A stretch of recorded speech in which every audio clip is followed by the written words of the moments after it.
Wasn't that there was a storm coming, it was stuff in the air. When people think about poor air quality, they tend to think of Los Angeles, places like Los Angeles, which does have terrible air, but they don't realize that the air quality is just as bad, if not worse, in the San Joaquin Valley. It's a constant battle between the Central Valley and the LA area basin, where it's either first or second for worst air quality in the whole entire U.S. But there are some differences. Both equally bad air on a macroscopic level, on a big particulates and ozone, both really bad in both. But we see double the asthma present. So the canary in the cage is the children of the Central Valley.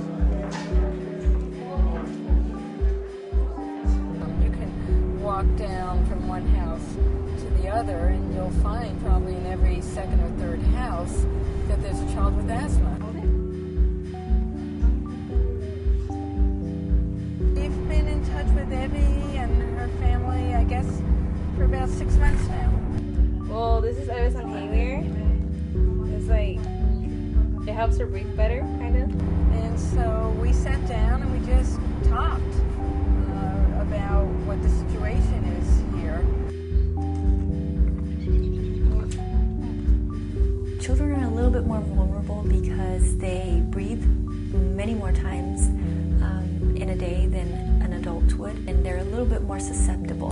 The recent numbers show us that we have about 51,000 diagnosed asthmatics in Merced County, and that equates to about a 20% childhood asthma prevalence rate. So 1 in 5 kids is diagnosed with asthma. 1 in 5 children. So when you have that kind of incidence, the question is why? Why is this happening?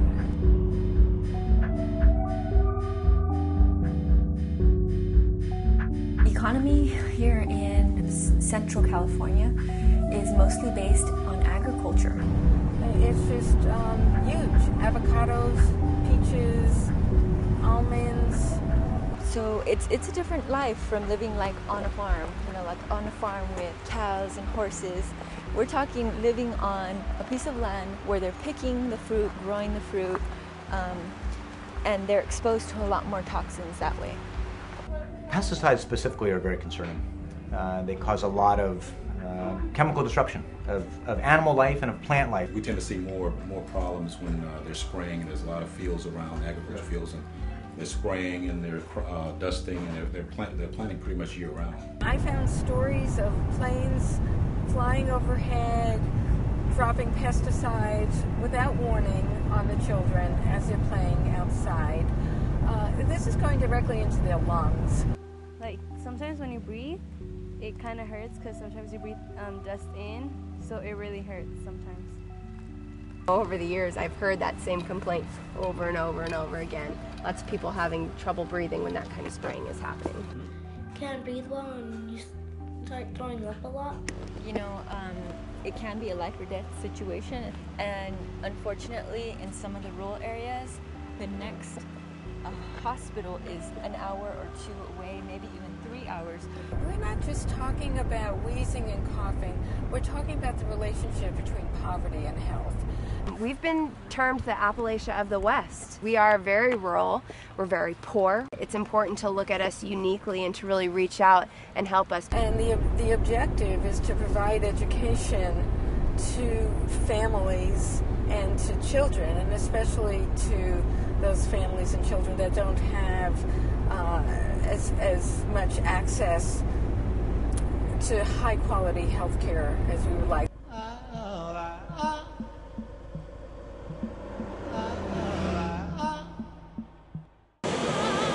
This is an education camp provided for families of children with asthma.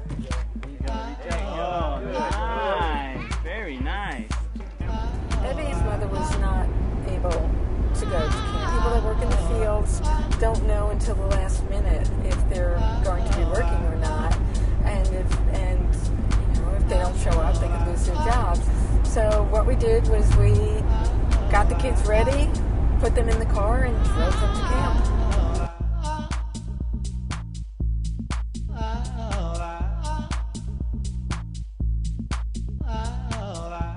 It's just incredible to see these kids up here, the ones that we're working with. I mean, this is an opportunity that they would never have had. They're going to learn about asthma, they're going to be able to play, they're getting a break from the place where they live, they're getting to be with each other, and it's just, to me, it's really a delight to see this young family being up here and playing and learning and doing fun things.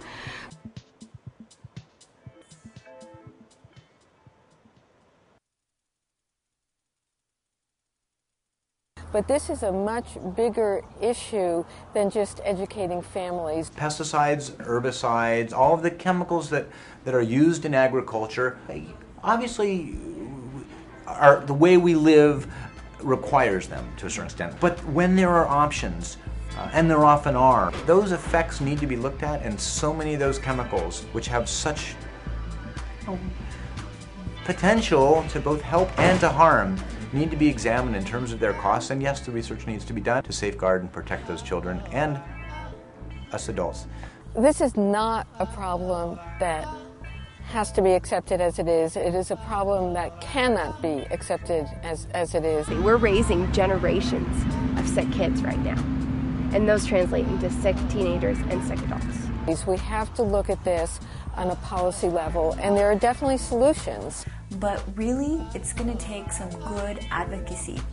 Now is the time. My name is Siegfried. I have asthma. My name is Cassandra. I have asthma. I have asthma. I have asthma. I have asthma. I have asthma. I have asthma. I have asthma. My brother has asthma. My sister has asthma. My son has asthma. My son has asthma. 5 out of my 8 children have asthma. My patients have asthma. I treat kids with asthma. We have asthma. The San Joaquin Valley is a special place. We want to keep it healthy, and we want to keep its children healthy.